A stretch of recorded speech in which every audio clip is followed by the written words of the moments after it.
Good morning, how are we doing today? My name is James Sweeney, aka Split Suit, and today I want to take you behind the scenes of my YouTube channel. I want to look at the Poker Banks YouTube channel with you for 2022, look at some overarching numbers, and also compare it to some previous years, and give you a little bit of a heads up of what's going on behind the scenes, and also what you can expect going into 2023 and beyond.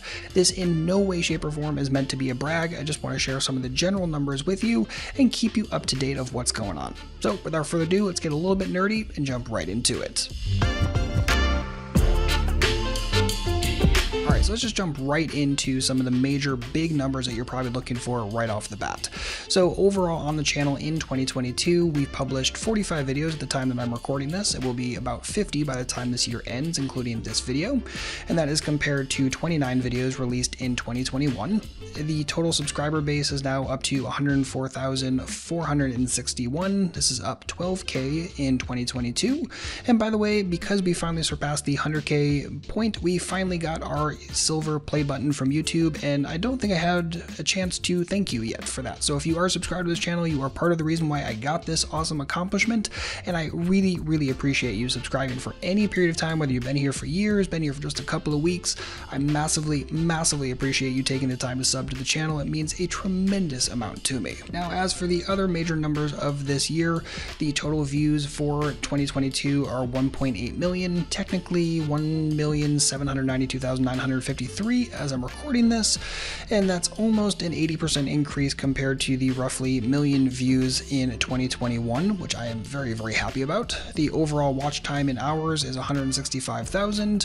The average view duration for a video is 5 minutes and 31 seconds. Average view percentage, which is a very important number, is 39%, and the rough revenue on the channel overall for the entire year of 2022 is $7,900.60. And again, this in no way, shape, or form is a brag by any stretch of the imagination, given how much time I put into YouTube, not just in the actual videos you see, but all the prep work, all the recording, all the research, all the editing, all the fun things that go into it. So it's not like this is a gigantic immediate moneymaker for me by any stretch of the imagination. But I'm not sneezing at all at almost $8,000, and it is a 66% increase over the revenue from 2021, so that I am very happy about. And one thing I think is kind of interesting is that YouTube allows you to break out your revenue by people who have YouTube Premium versus people who do not use YouTube Premium.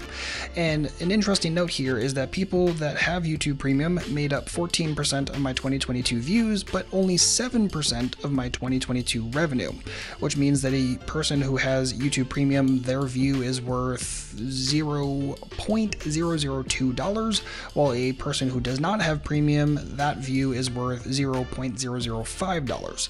So while I also have YouTube Premium, if you're watching the channel, maybe you don't have YouTube Premium because that view is worth a little bit more money.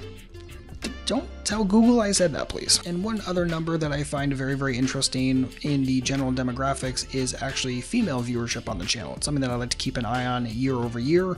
And if we actually look at it from 2018 up to now, we see a steady increase, and our female viewership for the channel is higher than it's ever been at 5.3%. So still very clearly male-dominated viewership, but it's interesting to watch the female viewership climb from something like 2.6% of the overall views in 2020, now up to over 5%. I like to see this steady trend, and hopefully this trend continues as well. I think it's just good overall for the game, and not necessarily for the YouTube channel, just honestly for poker overall. Alright, so now that we're done with some of the broad numbers, let's dive into the advanced mode in YouTube Analytics and look at a couple different things together. Alright, so the first thing I want to look at is comparing the overall views by the number of videos published. If nothing else, I find this a little bit interesting to see where just general views are on a month-over-month basis, and also how that might compare to the number of videos that I'm releasing, and if there's any correlation between those two things. So the green line are the number of videos published in that particular month, so 4 videos released in January 2022, and you notice the views 174K. Our top month in terms of overall viewership was just shy of 300K in March, and then you notice a massive down spike, and now all of a sudden we're down to roughly 81K views in June. That stays for a little while, still can't get over over 100 until eventually October. We cracked that, and we've been continuing over that, and we're well over 100 in December as well. So everything is looking good overall, but it'd be easy if you're looking at this to look at the numbers incorrectly and say, well, you notice that the number of videos being published is dropping. We had 5 in March, and then that dropped all the way down to a single video released in June. I was doing some traveling and relocating kind of in this period of time, which is why you see the number of videos drop a little bit. And it'd be easy to say, well, it's correlated exclusively with how many videos you're publishing, but there's just no way in heck that you're losing almost 200,000 views simply by releasing a few less videos per month, unless of course each video you're doing is getting massive viewership, which just simply is not the case. I wasn't getting like an average of 40 or 50,000 views per new video that was coming out, so it's not like that's going to be explaining this. There's almost certainly a little bit of SEO footing that I lost somewhere along this way, which is accounting for it, as well as just a general uptick in overall viewership across other channels is something I could definitely explore, see if any other new YouTubers came in the space. I'm kind of getting a little ahead of myself here, but this is kind of the way that if you do own your own YouTube channel and you're running one, or you're thinking about running one, the way that you can start getting in here and digging through some of the numbers. Just like we like to run through numbers in Poker Strat, same thing when we're doing YouTube Strat. All right, the next chunk of data I want to look at is the impressions versus impression click-through rate, which is extremely, extremely important.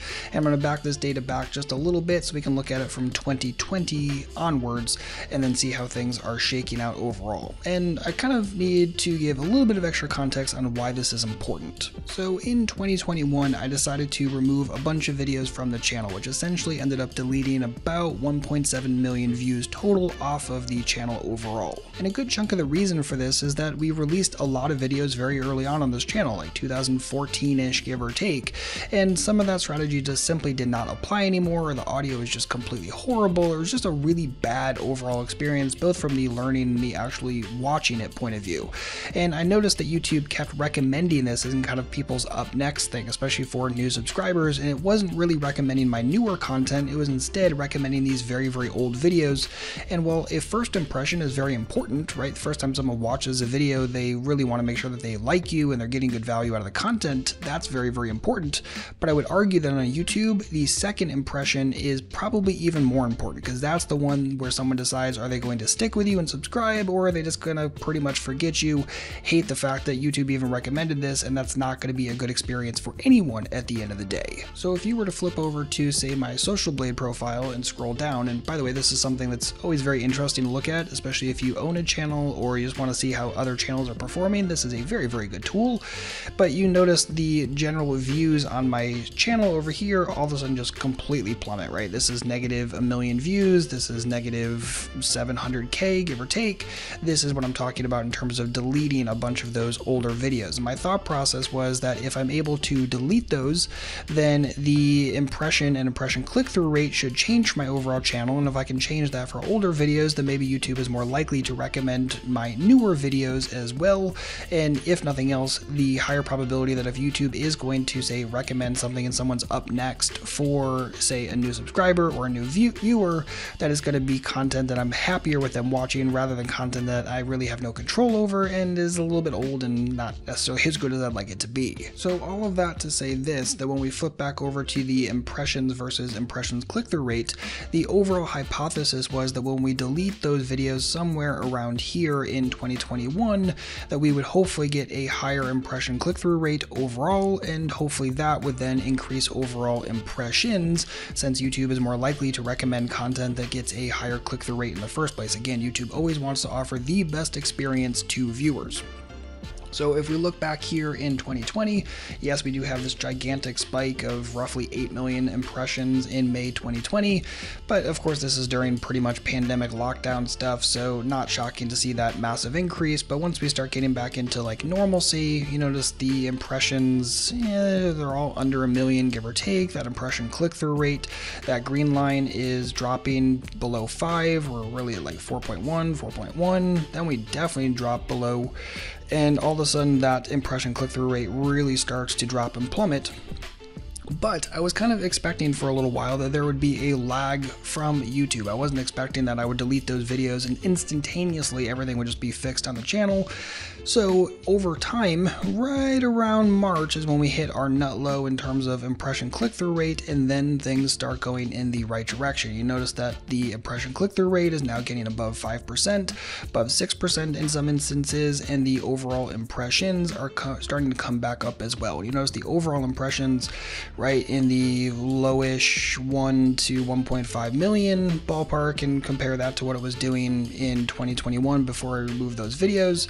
All of these are under 1 million. So overall about 20% increase, if not more, in the overall impressions, and the overall impression click-through rate is going up, which is good. Speaks to the overall thumbnails being a little bit stickier and more inviting for a click-through, means that YouTube is recommending probably the right things and things that are a better fit for the channel. Thus, I think why we're seeing a higher subscriber rate and all of these very good things overall. So it feels a little bit weird to end up removing, I think it was like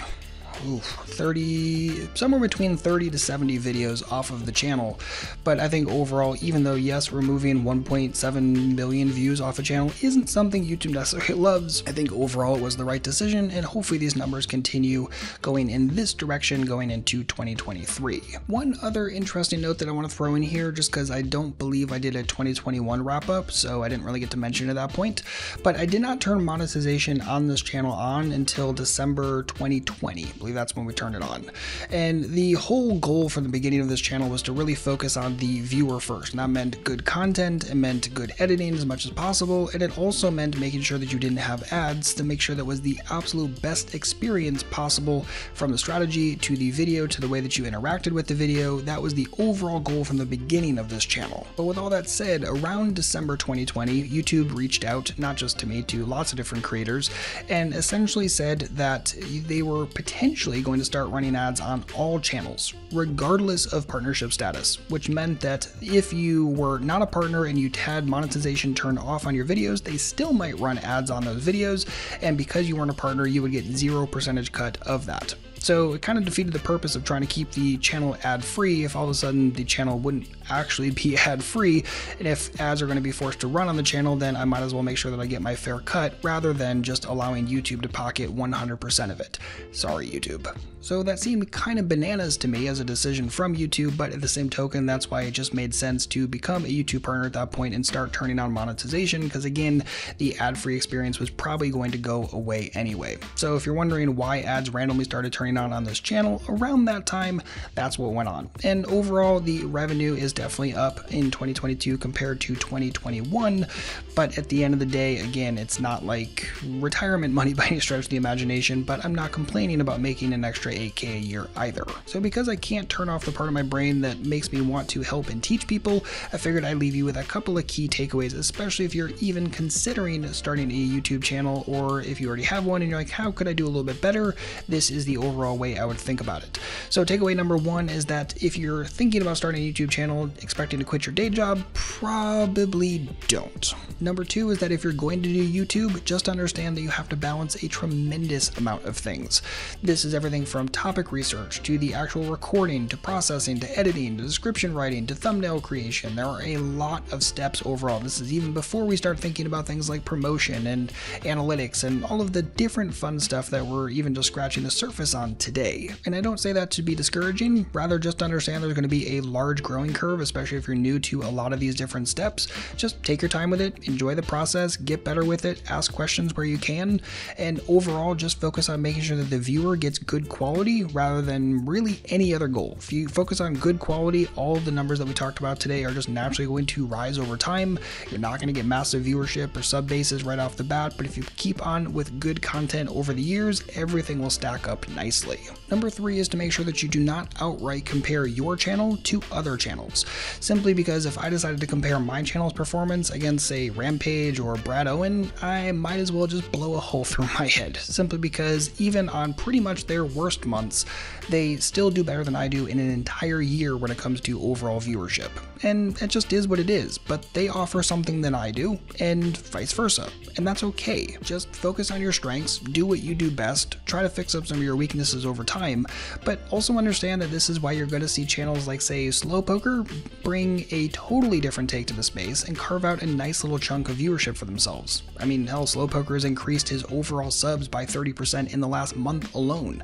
So it can be a slow grind sometimes, but at the same token, do what you do best, focus on that. Don't get so nervous about, oh, someone else has huge viewership and as such, why even bother? That's not necessarily the way that I'd suggest looking at this. And the final takeaway is a little bit more for myself, which actually in turn helps you, the viewer, is my overall goal is to ramp up volume in 2023. I ended up finally getting a video editor that I'm happy with and we're flowing really well so far, so hopefully that will allow me to keep a more consistent release schedule in 2023, and I'd really like to start getting up to 2 to 3 videos per week, but I also need to be realistic because I do have 2 books planned, I have a family, I also would like to get a little Halo time in every now and then as well, if they would only make Infinity better, but overall that is my overall goal, is to make sure we increase the volume and continue hitting the goals that we have, and one of those is to hit 3 million overall views on the channel in 2023, to hit 120k total subs, and continue helping players that want to improve their poker strategy. I know I don't have the funniest poker vlog in the entire world, and that's again not really my strength. My strength is poker strategy and trying to make the complex graspable for people that want to put in the time and effort, and hopefully if you're ready for that in 2023, I'm going to be right there with you. So make sure to leave a comment if you have any videos or video types that you'd like to see in 2023. I am all ears if you have a comment for me.